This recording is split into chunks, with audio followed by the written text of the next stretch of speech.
What was a loophole that you found and exploited the hell out of? Back in college we found a loophole with coupons at Kroger for General Mills cereal. If you bought 4 boxes of cereal, each box was $1. But if you did the self-checkout, you would be printed out a coupon for $4 off your next purchase.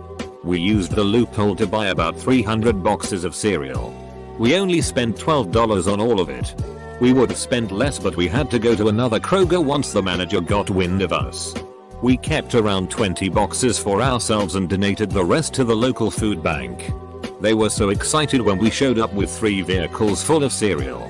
Totally worth the $12 and all the time it took. I worked in a call center during college. Our main performance measure was the number of donations solicited per contact. If the person didn't answer or hung up immediately, it didn't count against you. I discovered a bug where if I blew into the microphone just as the phone started to ring, it would register in the computer system as a no answer and dial the next number. I rode this out for several months before I got tired of blowing my microphone for 8 hours a day and quit. Bought a TTY Sega Genesis game.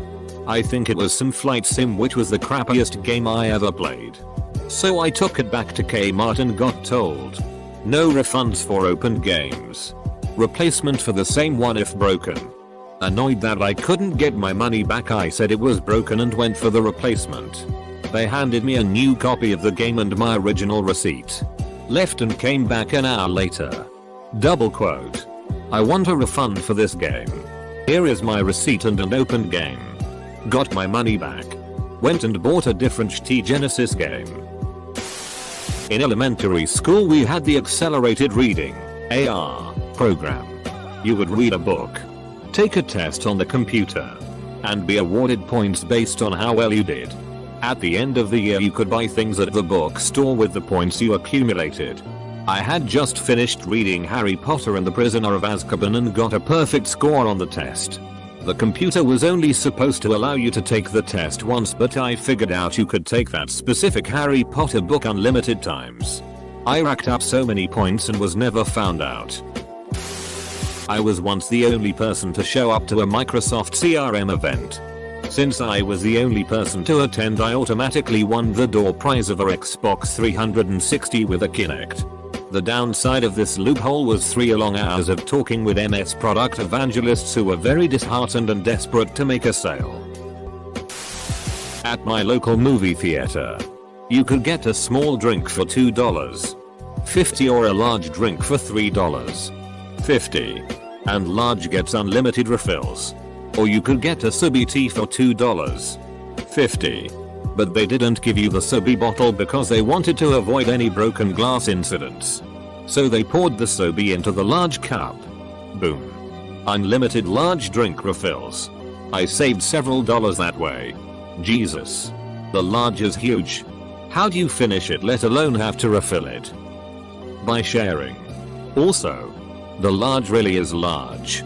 I'm genuinely concerned for the structural integrity of the cup. By accident I found a gumball machine. If you turned the dial really slow it would drop the gumball. Then you could dial it back just enough so the next gumball would drop into the tumbler bits. Then slowly dial forward again until it drops. Etc. Got about 20 of them and stopped when I realized that I really didn't want to chew that much cheap gum. Ha. Ha. Reminds me of my brother and his friend who heard that if you pull a gumball machine off the rack it slides off the change compartment and opens it. So they go to the store and try it. Pulling the gumball machine does not do this. Instead, it opens the gumball compartment and spills all the gumballs on the tile floor. In the 80s Chuck E. Cheese's didn't shred the tickets you get out of their games and used to buy toys, candy, etc. My friends and I were biking one day behind a strip mall practicing our wheelies and jumps. We saw a worker throwing a garbage bag of tickets into the dumpster behind Chuck E. Cheese. We grabbed it and then started circling back about once a week. Garbage bags and garbage bags full of tickets. We were doing so well. One of my friend's parents got in on it. She would take the minivan behind there and have her kids load up. And this is why tickets are now shredded. I think I still have a huge stockpile of frisbees and stuffed animals in my parents' attic somewhere. My college didn't put any dates on our student IDs. No graduation year. No expiration date. Nothing. As a result, I kept using it to get student discounts for years after I graduated. Mostly the 15% off J. Crew discount. Penn State fixed that by making IDs fall apart after a year or two so they could charge you for a new one. Around 5 years ago I used to work as a sales rep at a cell phone booth. Every new smartphone that would be released, the wireless provider would usually send us a demo unit of that phone with a demo line. The demo line would have unlimited talk, text, and data but would deactivate after 2-3 months. This was so we could show customers how the phone works with all of its features. One time we got a demo line that didn't expire after the 2-3 months. So my manager at the time told me to use it as my work line. I didn't want to carry 2 cell phones so I cancelled my personal line and used my work line as my personal too. Fast forward 1 year later. My manager is transferred to another store and we get a new manager. New manager has no idea about my work personal line. I left the company 6 months later with my demo line and to this day I still use this demo line. Have not had a cell phone bill for over 5 years and counting. TL. DR. Got a cell phone line that I have been using for free for over 5 years. Edit. Just to clarify on a couple of questions that come up a lot. I can upgrade the phone whenever I want but I have to buy new phones for cash. Rather than worry about contracts. The talk and text works fine in the US but I am limited to 1 GB of data per month. The line does not seem to work internationally. But I usually use Wi-Fi anyways. Bonus story. Around 2 years my phone got stolen from my car. Along with my laptop, hard drive, and tablet. I was utterly devastated. But more for losing my phone line than anything else. After moping around for a few days, I started to think of ideas of how I could possibly get the magical phone line back. I called and texted the phone line non-stop, offering money for just my SIM card back. But no response. I decided to try a different approach. I called my old store I used to work at. Pretending to be a customer I asked for my old manager. But I was told there was a new manager and I got his full name. I called my carrier, remembering the protocol from my working days. Pretending to be the new store manager and I gave them our authorization code, which I luckily still remembered. Told them one of our demo lines was on the fritz and needed to transfer onto a new SIM. They ask for the phone number of the demo line. I give them the number and they say it's some special line that I have to contact some special department for. They transfer me to special department. I tell special department dude about the situation and he's like he can definitely do the transfer but only through email requests. So I have to send him an email request of the transfer through our store email. Screwed. Another dead end. So maybe the magical phone line is gone forever.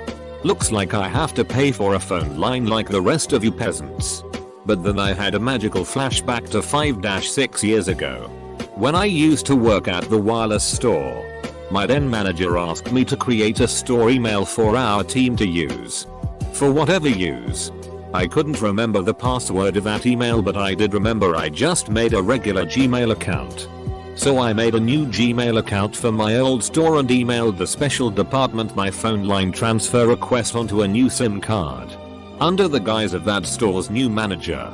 The line was transferred within 2 hours and I got my magical phone line back. Was in a trivia bowl type competition in college. As soon as the announcer began asking the question you could buzz in and answer. If you got the question wrong you lost no points and the question was skipped. My team answered the first question correctly and proceed to mash the buzzer for the rest of the round. Effectively blocking out all the other questions. We won the round with a final score of 1 point. They changed the rules before the next round. Edit. Thanks for my first Reddit gold. It pays to exploit loopholes after all. Lol. Back when Hollywood Video was around, they would guarantee new releases to be in stock. If they rented out all of their copies in the store then they would give you a voucher for a free rental. I was in college at the time and would go into the store near my college campus at around 10 p.m. on a Friday night. There was simply no way for them to have any copies left by that time. So I would collect whichever vouchers were available. Rinse. Repeat. Cheaper than Redbox. Back in the day of flip phones. Can't do this anymore. I had a Razr which I fucking loved and learned that if I dipped the screen in water and put it in the freezer, freezing the water, the screen would stop working. But everything else continued to work fine. The sticker behind the battery was never touched and didn't change color. I would do this whenever my phone got scratched and then call up saying my screen stopped working. I would send it and they sent me a new one for free. Did it about 5 times. I discovered this because I left it out in the snow by accident once. It was awesome. I used to play a lot of backgammon in Yahoo games, and some people were real jerks when losing. Most commonly they'd stall the game by taking the maximum 5 minutes per move, hoping I'd resign. I learned a way to boot these people off Yahoo for as long as I wanted, by trying to log into their account. When I used the wrong password 10 times, the account was locked for 24 hours. They couldn't log in again until I chose to allow it. Worked at Walmart. Employees can't take advantage of mismatched prices. See 3DS XL labeled at $70. When they first came out. Friend is with me. Hand him money to pay for it. Get new 3DS XL for $70. Probably about 8 months or so ago. Kmart accidentally ran an online ad where the PlayStation 4 was listed for something like $200 cheaper than its MSRP. Since Walmart does price matching, people were taking that ad into Walmart and getting PS4s for really cheap. My university requires that you change your password every few months or so. The new password can't be on that you've used in the past. Naturally this sucks because I have to remember yet another password. But you forget your password and reset it. It can be anything. And it counts towards changing your password. I've had the same password for my entire college career. Edit. Guys, I'm aware this is a security risk. You can stop telling me now. I change my important passwords, banking, health insurance, loan accounts, etc., religiously. If you do really good the first 6 months at a job, you can coast for the rest of your time there. I used to do this the first few weeks of school. I was really quiet and asked questions to seem like I was interested. Handed in any work on time. Tried to do a really good job. Later, if I missed assignments or was late with something, the teachers gave me the benefit of the doubt. It's all about first impressions. Years ago, when online poker was a thing in the US, there were sites that let you look at statistics on other players. They'd give you like one free look.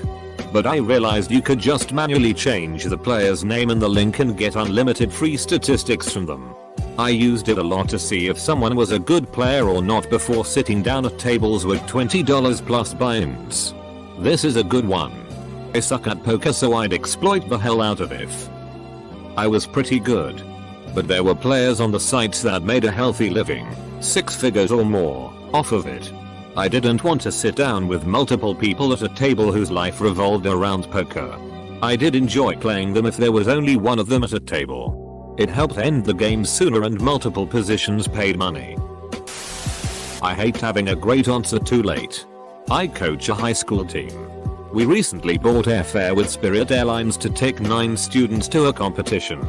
2 of the students cancelled about a month out from the trip, and we had to replace them with 2 different students. Spirit Airlines policy: no name changes. Can't even pay a fee to change the name. The tickets are basically lost. I have to buy new tickets. Spirit's customer service is overseas, and they plainly don't care at all about customer service because they don't actually work for Spirit etc. Except that Spirit Airlines does allow passengers to correct misspellings. And these folks don't really recognize nonsense names. So over 4 calls, I change the names of the cancelled students to the names of the new students. 2 letters at a time.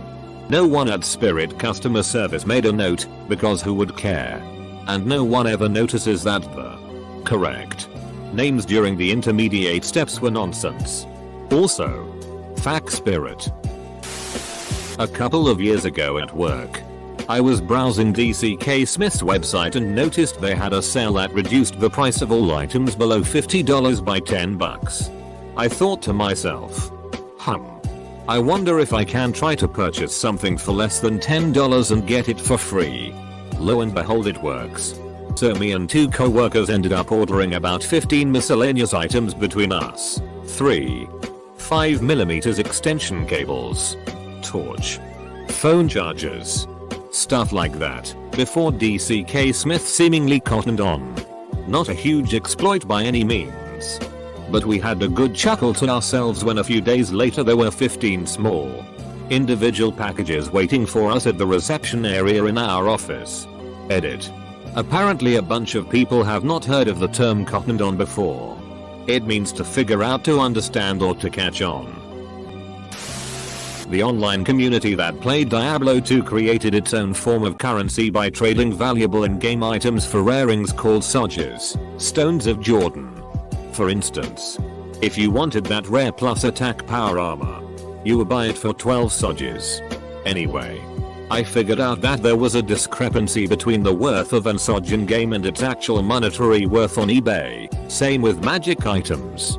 But in reverse, I would buy Sodges on eBay for cheap, go in game, and trade them for rare magic items. Then I would sell those magic items on eBay for way more than I paid for the Sodges. I made enough money to pay for college books and other living expenses. Blizzard tried to capitalize on this when they released Diablo 3, but they failed miserably by regulating the market too much.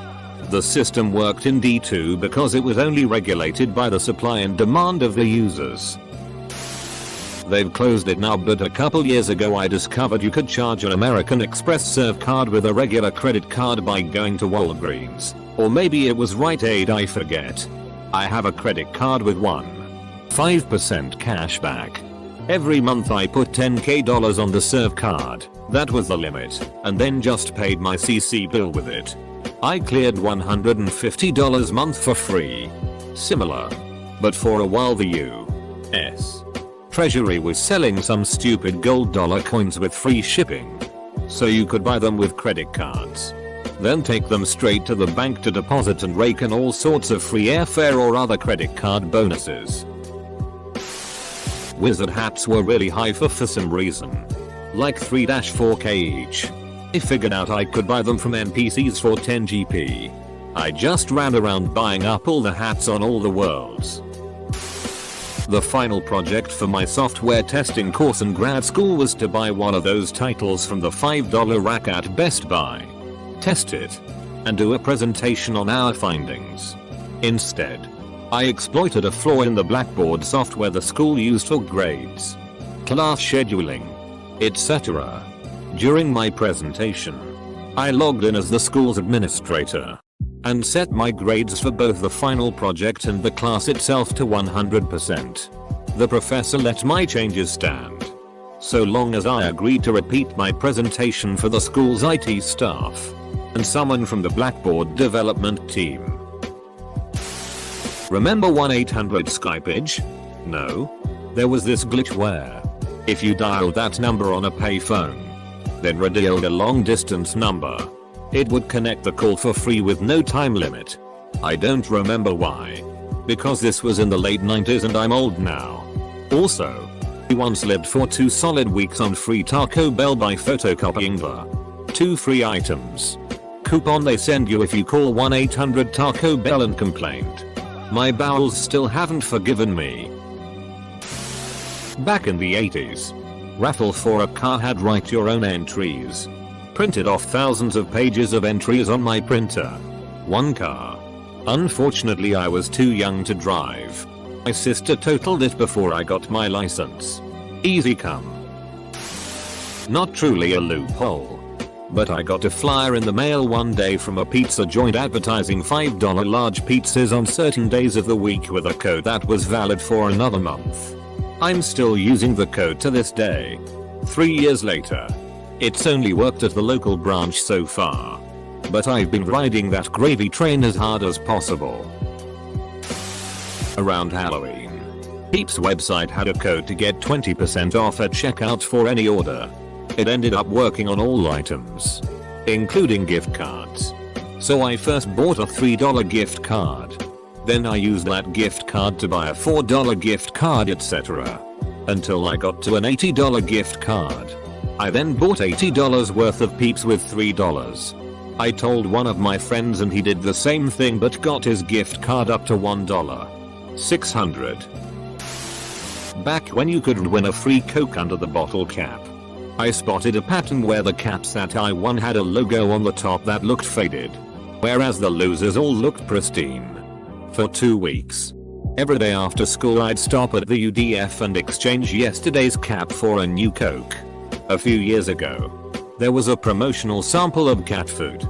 The bag cost $3 and it had a $3 coupon inside it. The coupon did not have a weight limit on it. So I bought a big plastic bin, put it in my trunk, and for an hour, went in and out of the store filling that plastic bin. $1 3 bag of cat food at a time.